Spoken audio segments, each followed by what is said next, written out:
मंजिल तो मिल जाएगी, यूं ही भटकते भटकते ही सही। गुमराह तो वो है जो घर से निकले ही। तो स्वागत है आप सभी का सर्वोत्तम के ऑनलाइन प्लेटफॉर्म पर। मेरे साथियों, 5 से 6 मिनट में कुछ ऐसी चीजें आप लोगों के बीच डिस्कस करने जा रहा हूं जो वर्णमाला से अगर पेपर में क्वेश्चन बनेगा तो 100% यहां से एक प्रश्न आपको अवश्य देखने को मिलेगा। ठीक है साथियों, तो आइए आज हम लोगों का जो ये टॉपिक है यह है वर्णों के उच्चारण स्थान, और इसको हम लोग समझेंगे ट्रिक के साथ। कैसे? ट्रिक के साथ। और वीडियो को पूरा अवश्य देखिएगा, और चैनल पर यदि नया है तो चैनल को सब्सक्राइब भी कर दीजिएगा, और दोस्तों में शेयर तो अवश्य करिएगा। ठीक है, देखिए इसको हम याद करवा देंगे। यदि आप पूरा वीडियो देखेंगे तो आपको ये सारी चीजें एकदम आपके दिमाग में कंठस्थ नजर आएगा। ठीक है ना, इसकी गारंटी है। यानी कि वर्णों के उच्चारण स्थान, देखिए इसको स्पर्श व्यंजन बोलते हैं। ये जो 1 से लेके मैंने 5 तक राइट किया हुआ है, और यहाँ पर 1 से लेके 5 तक, यानी कि इधर भी और इधर भी, यानी कि रो और कॉलम में, इसको वर्ग व्यंजन भी बोलते हैं, और इसकी संख्या 25 होती है। और इसके साथ यदि उच्चारण स्थान के आधार पर स्पर्श व्यंजन की बात की जाए तो 2 बढ़ जाता है, यानी कि 27 हो जाता है। पेपर में पूछा गया है, अभी भी पूछा जा सकता है कि उच्चारण के आधार पर स्पर्श व्यंजनों की संख्या, तो आप 27 टिक मारेंगे। यदि पूछेगा स्पर्श व्यंजन की संख्या तो 25 टिक मारेंगे। और यहां से प्रश्न बनते हैं, तो देखिएगा, यानी कि क वर्ग, और इसको लास्ट में जो लिखा है कंठस्थ, यानी कि ये कहां से उच्चारित होते हैं? कंठस्थ से। यानी कि कोई भी वर्ण, कोई भी ध्वनि जब हम उच्चारित करते हैं, इसका नाम स्पर्श व्यंजन क्यों पड़ा? उच्चारित जब करते हैं तो कहीं ना कहीं से, हमारे कंठ से, हमारे मुख से, हमारे जीवा से, या फिर हमारे दंत मूल से, या फिर दंत से स्पर्श होते होते बाहर जाती है, और वो चीज दूसरे को सुनाई देती है, इसीलिए इसका नाम पड़ा है स्पर्श व्यंजन। तो देखिएगा, क ख ग घ अंग, और ये जो लास्ट वाला 5वां दिख रहा है, इसको पंचमा अक्षर बोलते हैं, जिसको अनुनासिक भी बोलते हैं और पंचमा अक्षर भी बोलते हैं। यानी कि इस वर्ग का जो 5th नंबर वाला है, इसको पंचमा अक्षर बोलते हैं, और इसको क्या बोलते हैं? अनुनासिक भी बोलते हैं, जिसका प्रयोग हम लोग नाक के द्वारा ज्यादा करते हैं, मुख का प्रयोग बहुत कम करते हैं, नाक का प्रयोग अधिक करते हैं। दिखाएं क्या आपको? देखिएगा, आप बोलिए अंग, इसको दाबिए अंग, तो देखिए नाक से ज्यादा निकल रहा है नहीं? देखिए इया बोलिए तो इया, अण, तो नाक का ज्यादा प्रयोग कर रहे हैं कि नहीं कर रहे, इसीलिए इसको अनुनासिक भी बोलते हैं और पंचमा अक्षर भी बोलते हैं। और साथ ही देखिए, ये तो आपको समझ में आ गया होगा, लेकिन इसको मैं टिक के साथ याद करवा दूंगा कि एक्स्ट्रा चीजें और क्या होती है जो कंठ से बोला जाता है। तो टिक हमारा ये है, क से कबूतर। क से कबूतर, बच्चा सोया हुआ है और कबूतर जाके बच्चे के मारा कंठ पे। तो जैसे ही बच्चे के कंठ पे कबूतर मारा है, तो बच्चा अचानक अ आ अ, उसके बाद से अ आ अ, और इसके साथ से अंग और ह भी कहां से बोला जाता है? कंठ से। यानी कि एक बार और ध्यान से सुनिएगा, बच्चे के कंठ पे जैसे ही कबूतर मारा है, आप ही के कंठ पे अगर आप सोए हैं, कोई मारता है तो क्या कहेंगे आप?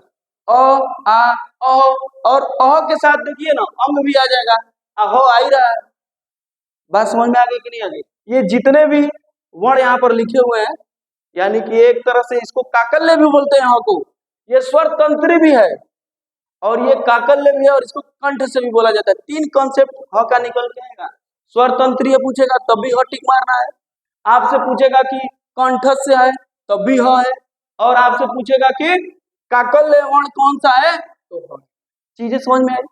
जब बच्चा रोएगा तो उसकी मम्मी आएंगी कि नहीं आएंगी? बिल्कुल आएंगे। तो दूसरा कॉन्सेप्ट, च से चम्मच, और मम्मी जब आई है तो उसको अब दूध पिलाने का काम करेंगे, क्योंकि बच्चा छोटा है, बोलेगा तो है नहीं। तो कोई भी बच्चा, नॉर्मल सी बात है, जब रोता है तो उसको क्या किया जाता है? दूध पिलाया जाता है। और दूध किससे पिलाया जाएगा? चम्मच से। तो यहीं पे हमारा ट्रिक आया है, देखिएगा। तो जब बच्चा रो रहा है तो मम्मी पूछी, अरे मेरा बेटा तुमको चोट लगा क्या, चोट लग गया है क्या? तो बच्चा बोलता है ई, ई। फिर बोली अरे चोट लगा है, तो बोला यस यस, आइए ई यस, ई यस यस, यानी कि य और स ई बड़ी ई कहां से बोला जाता है? तालू से। तालू से क्यों जी? क्योंकि हमारा ट्रिक वही ना जी, च से चम्मच। मम्मी दूध पिला रही है तो चोट लग गया है तालू पे, तो मम्मी पूछी क्या हुआ, चोट लग गया है, तो वो बोलता है यस यस। आज 5G का जमाना हो गया, बच्चे भी यस आराम से बोलते, लेकिन ये सब बड़ा वाला है, ध्यान रहे। क्या है? बड़ा वाला है, ये चीज ध्यान होना चाहिए। 2 ट्रिक मैंने समझाया ना, कौन भूल के दिखाएगा? आप पेपर में एक बार करके यस यस करके याद कर लेना ना, रोने वाला कौन से। ये वाला कंठ पे मारा है, अंग भी आता है, भी आता है, भी आता है। चीजें क्लियर हुई? तो से क्या होता है जी? टमाटर। और टमाटर, तो से टमाटर, टमाटर एक प्रकार का फल हो गया। इसमें कॉन्सेप्ट हम लेके आएंगे अपना ट्रिक, री से ऋषि, री से ऋषि। ऋषि को ऐसे भी लिखा जा सकता है, जैसे देखिएगा ये री से ऋषि। तो देखिए इसमें देखिए ना, ऐसे सो आ रहा है कि नहीं, ये वाला। और री से ऋषि में क्या आ रहा है? रो नहीं आ रहा है जी। तो री से ऋषि, जब उसको नहीं कुछ खाने पीने को मिलेगा, ऋषि लोग कहाँ रहते हैं? जंगल में, तो टमाटर भी तोड़ के खाएंगे। तो ऋषि में क्या छुपा हुआ है? देखिए ना, एक्स्ट्रा चीज, र भी और षष्ठ कोण वाला श भी। तो ये चीजें कहाँ से बोली जाती हैं? कहाँ से बोली जाती है मेरे साथियों? मूर्धन्य से। देखिए यहाँ पर मैंने लिखा हुआ है मूर्धन्य। ठीक, डायरेक्ट आपसे पूछेगा कि ऋषि का उच्चारण स्थान कहाँ से बोला जाता है, यानी ऋषि का उच्चारण स्थान क्या है? तो आपको ऑप्शन में देगा, ओठस से देगा, कंठस से देगा, तालव्य देगा, मूर्धन्य देगा। तो आप तो ये चीजें बढ़िया से जानते हैं, लेकिन इधर से अगर क्वेश्चन बनाएगा तो क्या करेंगे? होगा ना मिस्टेक। तो री से ऋषि खाएंगे टमाटर, और ऋषि में र भी छुपा होता है और ये स भी छुपा होता है। किसी वीडियो में जब अगला चीज जब हम बताएंगे तो उसमें आपको र का कॉन्सेप्ट बताएंगे कि नीचे से ऋषि का मात्रा है, कि पदेन वाला क्या है, रेफ क्या होता है। लेकिन बात समझिए अगला चीज, तो से क्या होता है जी? तरकारी। तो से तरकारी, आप लोग जब 1-2 में थे, चाहे ABCD में थे, तो से तरकारी याद किए कि नहीं किए? कौन सी ऐसी सब्जी है जिसको काटने के बाद लसलसा पदार्थ न निकलता हो? निकलता है कि नहीं? कटहल हो गया, आलू भी हो गया, कॉमन चीज है आलू, और भी सारी चीजें, भिंडी हो गया। तो लसलसा आपको याद रखना है, क्यों? क्योंकि पेपर के खोपड़ी में छेद करना है, तो आपको याद रखना पड़ेगा। तो क्या है? ल स, यानी एक्स्ट्रा वाला जो चीज आता है इसके अंतर्गत त थ द ध और न, तो उसके साथ आपको तो से तरकारी, और तरकारी चीरते हैं तो लसलसा सा पदार्थ निकलता है, तो ल स कहां से बोला जाता है? दंतव्य, यानी कि दांत से बोला जाता है। बात समझ में आ रही है कि नहीं? यानी कि ये स कहां से बोला जाता है? दंत से। और ये वाला स कहां से बोला जाता है? मूर्धन्य से। और ये वाला स तालव्य से। तो तीनों स का कॉन्सेप्ट याद रखिएगा, घुमा देता है और पूछ देता है। और इस बार यूपी पुलिस के पेपर में जो आया था वो नहीं आएगा, टाइम मिला हुआ है, और पूछेगा वही जो जिसके लिए आप तैयारी कर रहे थे। हल्का पेपर बना था, सबको मालूम, 1 महीने में। और देखिएगा प वर्ग वाला, इसको हम याद नहीं करवाते। पीसीएस के एग्जाम में आया था क्वेश्चन कि यदि आपके निचले होठ को काट दिया जाए तो कौन से वर्ण को आप उच्चारित नहीं कर सकते? पीसीएस के एग्जाम में आया है। तो क्या है? प फ ब भ म। थोड़ा बोलिए ना, उ। तो बड़ा उ और छोटा उ भी कहां से बोला जाता है?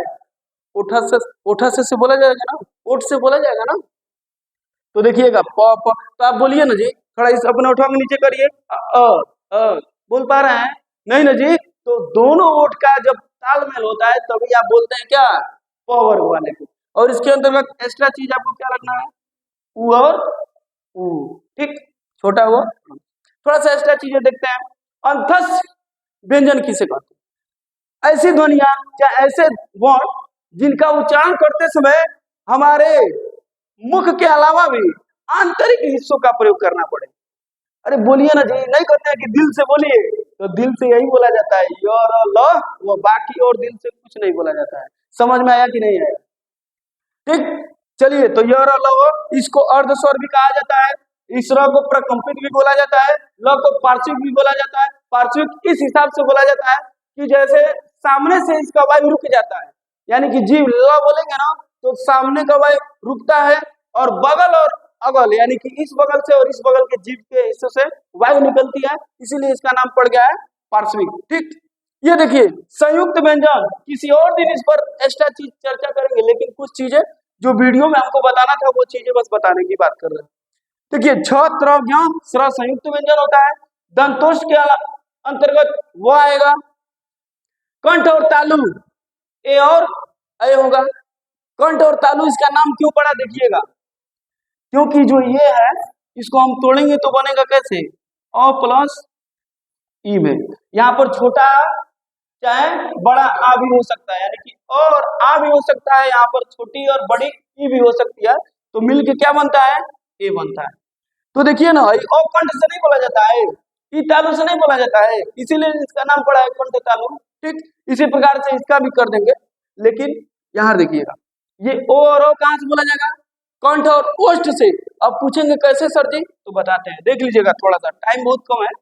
ये देखिए अ चाहे बड़ा अ भी लिख सकते हैं, जब इसका मेल किससे होगा, ऊ से, या फिर बड़ा ऊ से। अब बताइए ना, और यहाँ पर लिखा है ना कंठ, और ये देखिए ऊ और यू यहाँ पर लिखा है ना, यानी कि ये वाला क्या है, प वर्ग ओठ, तो कॉम्बिनेशन देखिएगा कंठ और ओठ का प्रयोग होगा, तो होगा नहीं जी कंठ और ओठ। तो मेरे साथी मुझे लगता है कि बहुत ही बेहतर तरीके से आपको मैंने चीजों को समझाने का प्रयास किया। यदि आपको वीडियो अच्छा लगा हो तो लाइक अवश्य करिएगा। चैनल पर नए होंगे ना तो सब्सक्राइब वाला बटन दबाइए, दबाइए जल्दी। तो आज के लिए बस इतना ही।